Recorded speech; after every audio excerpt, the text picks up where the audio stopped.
વાવથરા અને બનાસકાંઠા જિલ્લાના ખેડૂતો કમોસમી વરસાદથી રડી પણ નથી શકતા।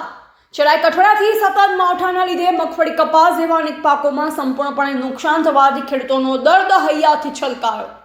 લાખણી, ડીસા, થરાદ, વાવ, ધાનેરા, સુઈગામ, રાહત, ધણીધર, પાલનપુર, વડગામ, દાંતીવાડા સહિત 18 તાલુકામાં લાખો કરોડ નુકસાન થયું છે। મોંઘા બિયારણ, ખાતર, દવા અને કુદરતી આફતો સામે રાત દિવસ લડી ખેડૂત જ્યારે પાક તૈયાર કરે છે ત્યારે આવા માવઠાના લીધે ખેડૂતોની સંપૂર્ણ મહેનતે માવઠારૂપી પાણીમાં તણાઈ જાય છે।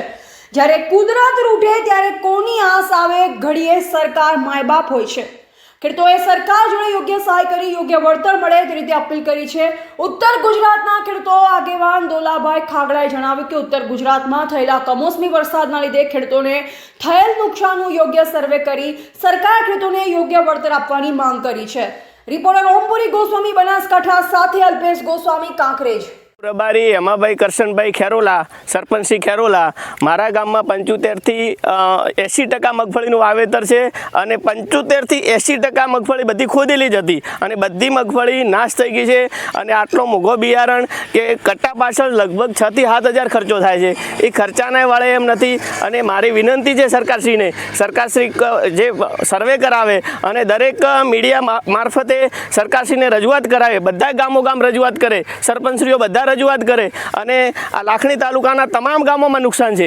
મારા એક ગામ નથી, બિયારણને વળે એમ નથી, ચોથે ભાગે જે ભાગ્યા છે એમને બિચારાને મજૂરીને વળે એમ નથી અને સરકારશ્રીને વિનંતી છે કે સર્વે કરાય અને સાચા ખેડૂતને પોતાનો હક મળે અને એના માટે સર્વે કરી અને સહાય જેટલી આપે એટલી ઓછી છે।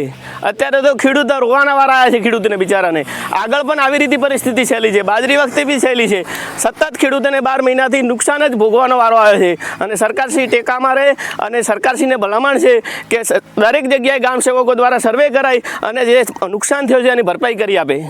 સરપંચને બોરે મજૂરી કરતા હતા સાહેબ, અમારે લગભગ ગણો કે 10 કટ્ટાનું વાવેતર હતું। અમને એવી આશા હતી કે અમને એમાંથી 50-60 હજાર રૂપિયા મળશે। અમે 6-7 જણા મજૂરી કરવાવાળા હતા, 4 મહિના મજૂરી કરી પણ અમને એમાં 10% મળે, એમથી 10,000 રૂપિયા અમને હાલવામાં મળે એમ નથી, એટલો અમારે બગાડ થઈ શકે। એટલે સરકારને એવી વિનંતી અમે કરતા કે અમારા માટે કોઈક થોડું સારું મજૂર માટે સારું વિચારે। કેટલા પરિવાર છે આપનો? આપણે પરિવાર અમે 6 જણા કામ કરવાવાળા છે। 4 મહિનાથી 6 જણા? 4 મહિનાથી 6 જણા આ ખેતરમાં કામ કરતા હતા। 10 કટ્ટામાં મગફળીમાં મને એવો વિશ્વાસ હતો કે મને કશું વધારે નહીં પણ 50 થી 60 હજાર રૂપિયા આ મગફળીમાંથી મળશે, પણ ત્યાં છતાં વરસાદ વરવાથી આખો હળી ગયું છે। હાલમાંથી 100%માંથી 10% મળે એમ નથી, એટલો બગાડ અમારે આટલામાં થશે।